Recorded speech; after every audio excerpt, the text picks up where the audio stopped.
Hello! Bienvenue dans ce vlog shoot du mois de décembre. Ça y est, on y est, le tout dernier shoot de l'année. Celui qui clôture ces 12 mois de défis que j'ai réussi à tenir. Au début, je vous avoue, j'étais pas convaincue, je me disais que si j'y arrivais, c'était cool, et si j'y arrivais pas, bah tant pis quoi. Et puis au final, tous les mois je m'y suis tenue, tous les mois j'ai shooté avec un photographe différent, et je clôture l'année avec 12 shoots aux univers qui ne se ressemblent pas du tout. En vrai, je suis fière de moi. En vrai, je suis fière de ce que j'ai réussi à accomplir. En tout cas, merci à tous les photographes qui m'ont accordé leur confiance. Ce mois-ci, je shoot avec Corentin, un photographe que je connais déjà, mais avec lequel je n'ai jamais shooté. N'hésitez pas à aller voir son travail sur Instagram. Alors pour ce shoot, j'ai créé un moodboard autour de la gare, autour d'une histoire qu'on pourrait totalement créer autour de l'attente. L'univers il est là, c'est clairement la gare qui va servir de spot principal pour notre shoot. Petite précision, Corentin va shooter entièrement ou presque à l'argentique avec une pellicule en noir et blanc. Donc on va suivre le mood global du moodboard que vous avez vu juste avant, mais ça va être principalement de l'argentique en noir et blanc. Concernant le make-up, je vais rester sur quelque chose de très simple, avec un tout petit trait pour accentuer mes yeux, du blush et une bouche plutôt foncée. Concernant la coiffure, je vais voir si j'ai du temps pour boucler un tout petit peu mes cheveux. Et concernant le stylisme, vous allez voir, j'ai trouvé une pépite. La pièce principale de ce shoot va être cette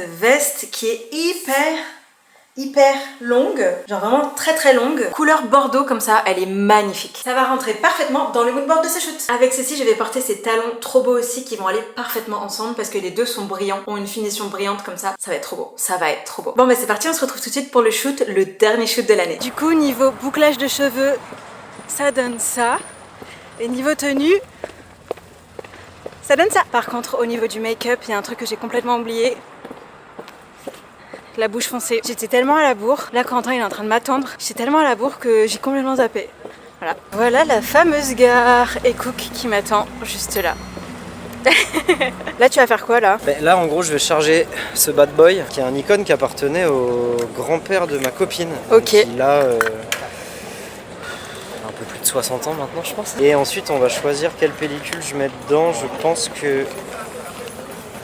que j'ai envie de faire du noir et blanc avec cet objectif là. J'ai monté un 135 mm dessus pour avoir des écrasements de perspective un petit peu et potentiellement tu vois des zooms sur ton visage avec un peu de full. J'ai un peu un truc en tête et je pense qu'au noir et blanc ça peut être très joli. Vas-y. Surtout que le noir et blanc je le développe chez moi et mine de rien c'est un peu plus malléable que de la couleur. Disons que je peux compenser un peu les expositions de lumière au développement. Donc là la pellicule Ah, tu as chargé là? Elle est chargée. En 3 secondes et demie? Ouais, bah j'ai l'habitude. Je fais quand même toujours 2 déclenchements histoire d'être sûr que tout Du coup, va ça veut bien. dire que tu as 2 photos qui seront pas exploitables?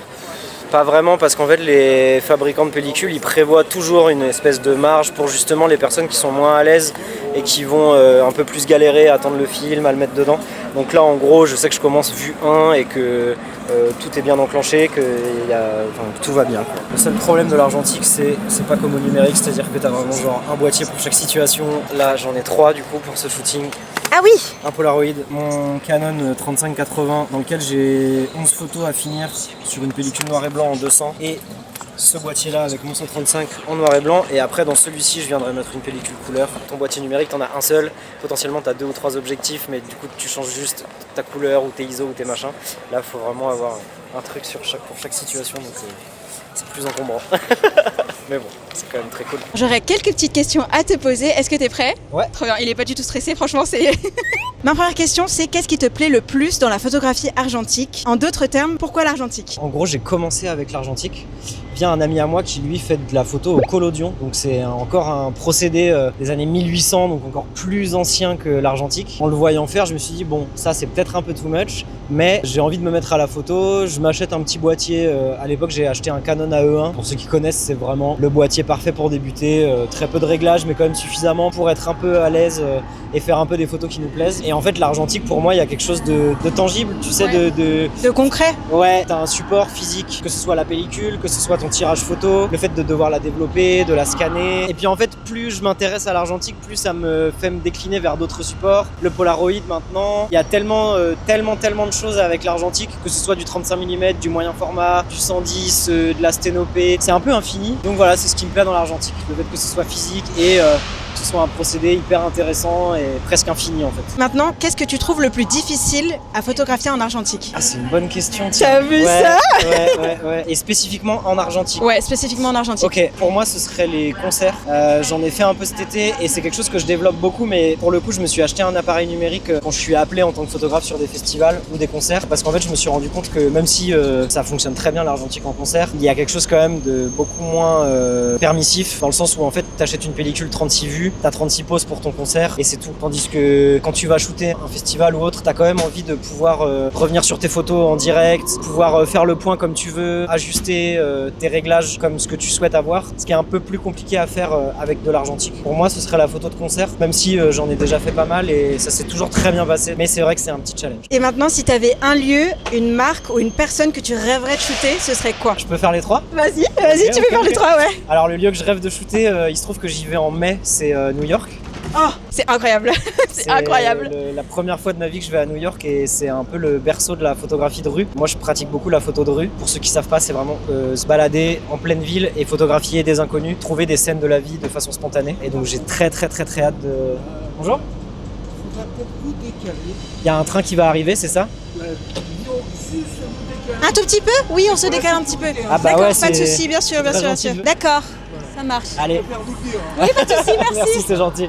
Du coup, je sais plus ce que tu disais. Du coup, je disais, le lieu c'est New York, mais il se trouve que j'y vais en mai, donc voilà, j'ai très hâte d'y aller. Un personnage, je crois que j'aimerais beaucoup avoir un portrait de Tony Hawk. C'est un skater. Tony Hawk? Ouais, ah, c'est un Tony Hawk, skater, d'accord, ok. Tu sais, il a des jeux vidéo à son nom, c'est une figure historique du skate. Et je collectionne un peu les portraits, j'en fais beaucoup. Et j'aimerais bien l'avoir lui. Après, Ok, une marque, ok. en vrai, j'ai photographié Porsche, donc je pense que... Oui, d'accord, ok, Je on n'est pas dans le pense même que c'est game. bon. Hein. Mais non, j'aimerais bien faire un jour une série de photos pour quelqu'un qui a une Ford Mustang. Donc si jamais quelqu'un dans tes abonnés possède une Ford Mustang. Très bien. C'est noté, j'espère. Hein. Voilà. Et c'est parti pour les shoots. Vous l'aurez compris, la gare était notre terrain de jeu comme sur le moodboard. Tout d'abord, on a commencé à shooter devant la gare, puis on est parti à l'intérieur pour jouer avec les belles lignes et perspectives que nous offraient les quais et la grande verrière. Le grand challenge pour Cook, c'était de réussir à shooter avec ces trois appareils tout en gardant un œil sur ma caméra, parce qu'à la gare, tout peut aller très vite si on ne fait pas attention à ses affaires. Sur ces prises de vue-là, on aurait tous les deux adoré avoir un train derrière moi. Et pendant les 20 prochaines minutes, il n'y en avait ni à gauche ni à droite du quai où on était. Le but ici, c'était de jouer avec ma tenue, avec le trench que je portais, pour qu'on le voit en train de bouger. J'ai donc fait des poses en mouvement et des poses plus statiques pour avoir une dualité sur l'ensemble du shoot. Je ne sais pas vous, mais rien que de voir ces images backstage du lieu et de la tenue, je sens que les photos vont être cool. Après avoir pris suffisamment de clichés sur ce spot, on est parti de la gare et on est monté sur un pont en hauteur qui offre une perspective singulière et une vue imprenable sur l'intérieur de la gare. Là, on a une superbe vue de face sur la verrière et en plongée sur les quais. De quoi varier les angles et les prises de vue grâce à ce pont. I just wonder if the empty space would make me go insane. Will I eventually evaporate into a black hole?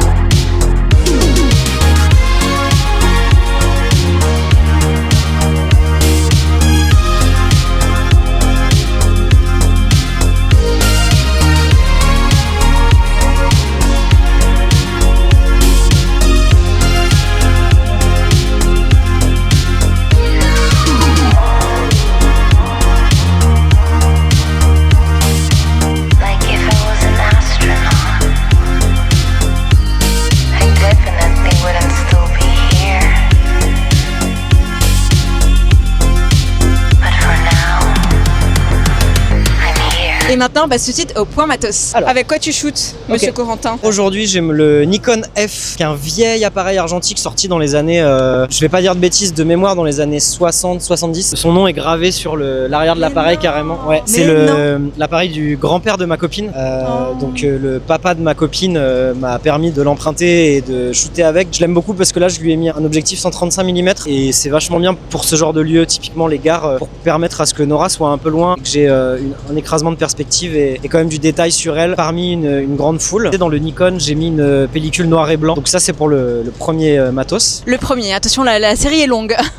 Comme on l'a dit en intro, c'est vrai que c'est un peu situationnel. Dans ce boîtier-là, qui est un Canon EOS 3000, de mémoire, c'est le dernier boîtier Canon argentique sorti juste avant l'arrivée en fait du numérique. Ok. Ce boîtier-là, il est sorti fin 90 ou mi-90 peut-être. En fait, il embarque avec lui toutes les caractéristiques actuelles de Canon. J'ai des objectifs objectif à monture EF. Je peux shooter avec du Sigma, avec des choses très actuelles. Là en l'occurrence je lui ai mis un 35-80 qui ouvre pas énormément comme objectif, mais qui me permet un peu de varier les angles et les compositions. Et je lui ai mis dedans une pellicule couleur 800 ISO qui a la particularité de proposer des halos autour des lumières artificielles, quelque chose de très cinématographique que je trouvais intéressant à avoir dans ce lieu-là, surtout dans le hall de la gare et près de l'accueil de l'entrée. Il y a souvent beaucoup de lumière et de choses comme ça qui sont intéressantes à travailler. Et donc pour le dernier boîtier, ça c'est un petit peu le petit plus qui est pas indispensable mais que moi j'aime beaucoup shooter. C'est un Polaroid. La particularité de celui-ci, vous pouvez le voir, c'est une collaboration avec le magazine Thrasher, qui est un magazine de skate. C'est un boîtier Pola très moderne avec des options de double expo et de flash. Et enfin vraiment c'est très très moderne. Mais je peux quand même faire du Polaroid. C'est un format que j'aime beaucoup. Et en l'occurrence là, à l'intérieur de ce Pola, j'ai mis en fait un type de film Polaroid qui n'existe plus, qui s'appelait Polaroid Yellow. L'émulsion du Polaroid est en jaune et noir. C'est vraiment un filtre jaune quoi qui s'applique sur le film. Je l'ai emmené en me disant que ça pouvait faire un souvenir sympa de la session. Très cool.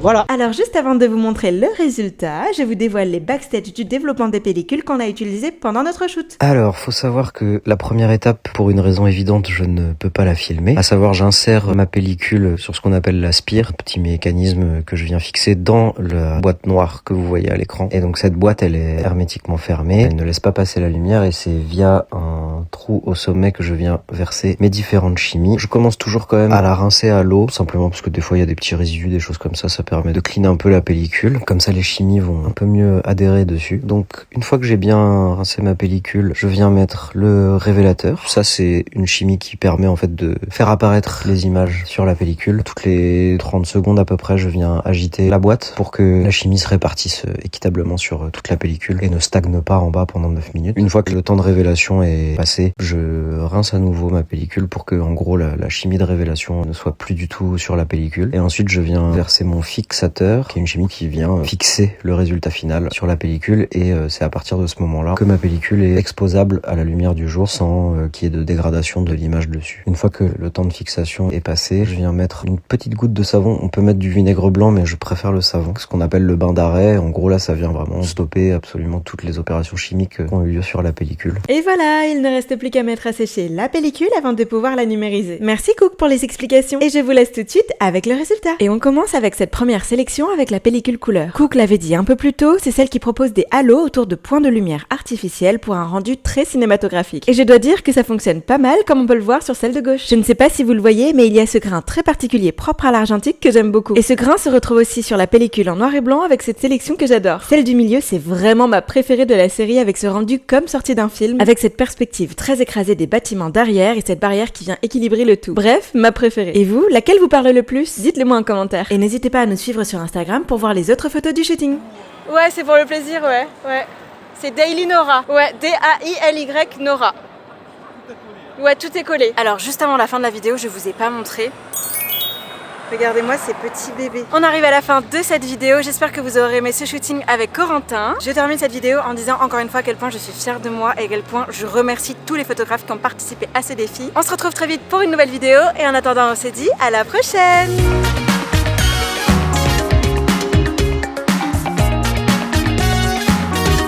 Vraiment le plus important c'est...